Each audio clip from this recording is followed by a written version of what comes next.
रुचिताचे fans follower बोलतात आहे की कोल्हापूरची वाघीण रुचिता आहे, पण तिचं आता सध्या घरात तुम्ही बघाल ती कोल्हापूरची वाघीण आहे, मला कोल्हापूरची मांजर वाटते. काय बोलतोय ह्या व्हिडिओमध्ये सांगणार. तर पुन्हा एकदा स्वागत आहे बिग बॉस चार मध्ये. आता पहिला दिवस होता म्हणजे राखीचा घरात आला, म्हणजे पहिला दिवस एकदम सुरळीत चालू झाला आणि तिने बघितलं की विशाल आणि ते रुचिता एकमेकांचे पाय दाबतात. तर तिने विशालला टोकलं का, रुचिताला नाही, राखीने विशालला टोकलं. तेव्हा ती रुचिता कशी बोलते, राखी तू असं बोलू नको, नाही राखी तू असं नाही बोलायचं, राखी तू.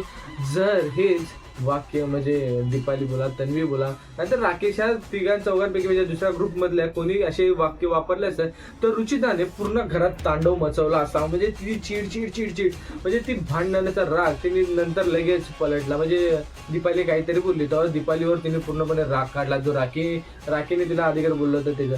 म्हणजे आता मला असं वाटतं की ती राखी सोबत भांडण घ्यायला घाबरते रुचिता.